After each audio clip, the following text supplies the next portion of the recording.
ఈరోజు మనం చూడబోయే సినిమా లేచింది మహిళాలోకం. ఇది ప్రస్తుతం సన్నెక్స్ట్ ఓటీటీ యాప్లో అందుబాటులో ఉంది.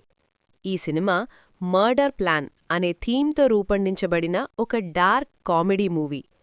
ఒక లేడీస్ గ్రూప్ కలిసి ఒక వ్యక్తిని చంపడానికి ప్లాన్ చేస్తారు. ఆ వ్యక్తి మరెవరో కాదు, మన హీరోయిన్ భర్త. హీరోయిన్ మొదటి మ్యారేజ్ యానివర్సరీ రోజే ఆమె భర్త ఆ విషయాన్ని మర్చిపోతాడు. దీనివల్ల హీరోయిన్కి అతనిపై చాలా బాధ కలుగుతుంది. నన్ను తను పెద్దగా పట్టించుకోవటం లేదు అనే భావన ఆమెలో మొదలవుతుంది. ఆ సమయంలో ఇంటికి వచ్చిన హీరోయిన్ ఫ్రెండ్ ఆ ఆలోచనను ఇంకాస్త పెద్దది చేస్తుంది. ఆ తర్వాత చుట్టుపక్కల వాళ్ళు, పనిమనిషి ఇలా అందరూ కలిసి దీనిని విడాకుల వరకు తీసుకువెళ్లాలని ప్లాన్ చేస్తారు. కరెక్ట్గా అదే టైంలో వాళ్ల ఇంటికి ఒక లాయర్ వస్తారు.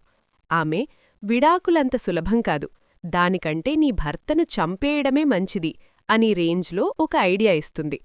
దీని తర్వాత ఏం జరిగింది, చివరికి ఏమైంది అనేదే ఈ సినిమా కథ.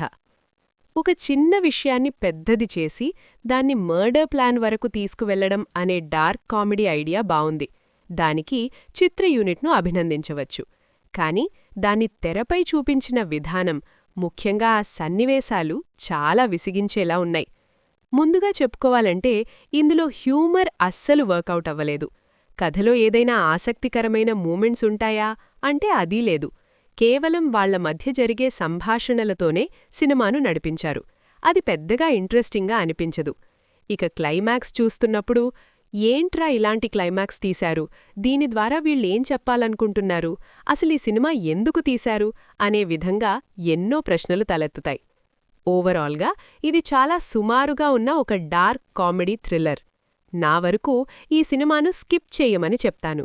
నా రేటింగ్ 2/5. ఈ మూవీ రివ్యూ మీకు నచ్చితే లైక్ చేయండి. మీ అభిప్రాయాలను కింద కామెంట్ చేయండి. ఇంకా movie studio film channel subscribe చేసుకోకపోతే వెంటనే సబ్స్క్రైబ్ చేసుకోండి. మరో రివ్యూలో మళ్ళీ కలుద్దాం.